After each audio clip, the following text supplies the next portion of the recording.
Earlier tonight, a forum was held for the mayoral candidates hoping to replace Charleston Mayor Joe Riley after he steps down at the end of the year. So we'd like you to know who's still in the race. Well, Jenny Deeren, William Dudley Gregory, Leon Stavronakis, Maurice Washington, John Tecklenburg, and Toby Smith. News 2's Matt Alba was at that forum tonight and joins us live in the studio. Matt, so talk about the forum, who was there, and what these candidates had to say. Hey, good evening, Carolyn. With what we learned tonight, each of the candidates plans on managing the unprecedented growth Charleston is experiencing and what they hope to do if elected. It was a packed house at the Charleston Music Hall for the largest of the mayoral forums so far this year. As it ended, I asked people on their way out what they thought. Some said they liked how the candidates didn't seem to pull any punches.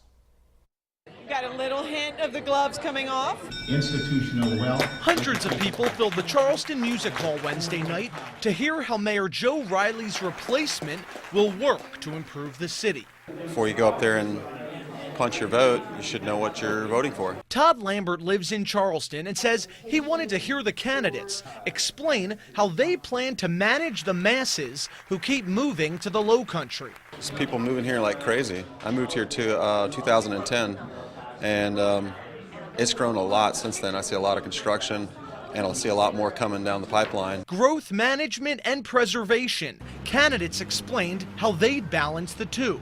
The core focus for tonight was quality of life and quality of place. Christopher King of the Charleston Preservation Society was one of the forum sponsors. Our idea was to have a really open public conversation, so we really felt like having it at the music hall, having it be free of charge. We also worked with the city paper for a number of weeks, having questions leading up to it. So the idea was to really have a more inclusive conversation. One of the strongest reactions of the night came when candidate Maurice Washington was asked what's one key project he would delay as mayor. Washington said he would reallocate the $75 million for the African American Museum and use it as an investment for the business community and for schools. I thought that was a very thought-provoking question and controversy. Almost all candidates agreed improving Charleston County schools must be a top priority. It's really good, I think, to be able to hear all of them instead of reading about it, maybe hear what they have to say, some different questions that might relate to my life in general.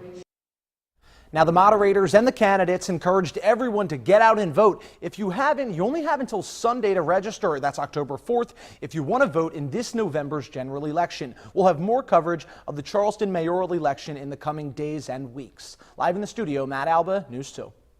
All right, Matt, thank you. And for more information on where and how to register to vote, go to our website, count2.com.